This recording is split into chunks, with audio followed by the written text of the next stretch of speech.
Here now for a fair and balanced debate, radio show host Richard Fowler and GoPac chair David Avella. Both of you, thank you so much for joining me. Thank you. All right, I want to start with you, Richard. I want to get your reaction. It's about a 45-minute speech, focused a lot on domestic issues. In fact, I only heard her mention ISIS once. But were you pleased with the speech? What's your reaction? No, of course. I think it was a great speech by the secretary. I think Hillary did a really good job of sort of laying out what her campaign is going to be over the next couple months. And I think here's the thing, and I think all the candidates, and we saw this earlier in the show when Carly Fiorina was talking about it, they're going to have to figure out how they can talk about poverty, income inequality, and how they're going to solve it. And so Hillary Clinton laid out what seems to be a very, very robust agenda to do so, and hoping the Republican candidates will follow suit. You didn't feel overwhelmed? She mentioned a lot of issues in that speech. I could barely keep track. That was a lot for 45 minutes. Well, I mean, she has to. I mean, this is her first major campaign address, number one. And number two, beyond it being her first campaign address, this is the first time that the American people are really getting a chance to hear what her agenda is. So 45 minutes, not that bad. Okay, David, I want to get your reaction. And speaking of one of the first times we haven't heard from her, she launched her campaign 2 months ago. There's a reason why Democrats rejected her in the primary in 2008.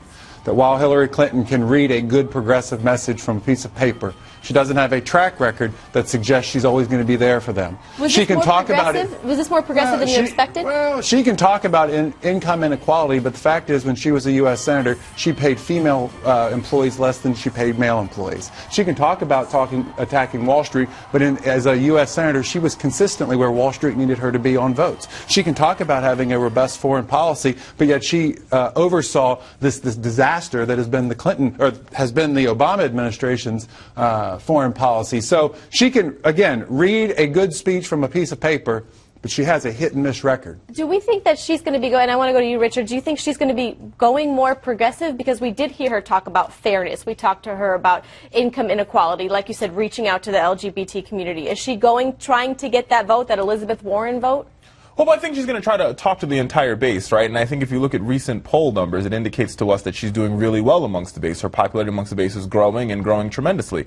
Where I disagree with David is you know, this is going to be the rhetoric you hear from all, 10, I think it's 15, by next week will be 30 Republican candidates are going to give you the same sort of Hillary's wrong, Hillary's wrong, Hillary's wrong. But none of them, including him, is talking about what they're going to do and what's going to work for the country. And I think that's going to be the big difference. Richard's not listening, and we're having a good debate on our side about how we're going to have taxes. And I mean, the field is so diverse that even Richard could find a Republican he'd want to support in our field. We haven't heard one main, you haven't heard one main ideal coming out of this party. You've heard a lot of different things. They're squabbling amongst each other. We saw it at, Mitt Romney's ranch this weekend. They're spending more time attacking each other than talking about what the American people need to talk about, which is how do we make sure ends meet for working families. Do you agree with that, David? Do you think that they're squabbling right now? Oh, look, they're going to have their differences. I mean, that's what's healthy. We have on our side a good discussion that's going on. You have governors that have very strong records of creating jobs. You know, if you look at where job creation has happened in this country the last couple of years, it's been in states led by Republicans.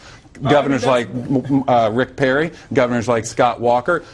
Governor Bush's record was quite impressive in job creation. So, if you actually want to talk about who's had strong economic policies, look at any of the 10 running for president on the Republican side versus Hillary, who, again, paid female employees less than she paid male employees, and then has the nerve to get on and give a speech about income inequality. Okay, here's the thing. I mean, clearly he's on his talking points this morning, but beyond that point, I think if you look at, let's talk about Jeb Bush. They're not talking points, they're facts. Let's look at Jeb's Bush's record. Who, by the way, is anticipated to announce. He's going to announce on Monday. In America, he was one who got us one Common Core, and two, he got us hyper testing in our public schools. So if that's a candidate you want to go to, that's perfectly fine with me. Or we could talk about Scott Walker's record, which he spent more time demonizing and destroying labor unions and working families instead of growing jobs in the state of Wisconsin. If you look at the border state of Minnesota, where you've seen tremendous job growth, that's because Democrats understand to grow the economy, what it requires is lifting up and rising all the boats, leveling the playing field, investing in public education, investing in infrastructure. Republicans don't have a track record on this, and they're going to have to find one very quickly in this election. Right, David, I'm going to give you Hillary has her attack dog, and that's Richard Fowler. He has got his talking points down on how to attack Republicans. Gentlemen, I hope for more talking points in the future. David Avella, Richard Fowler, thank you so much. I appreciate it.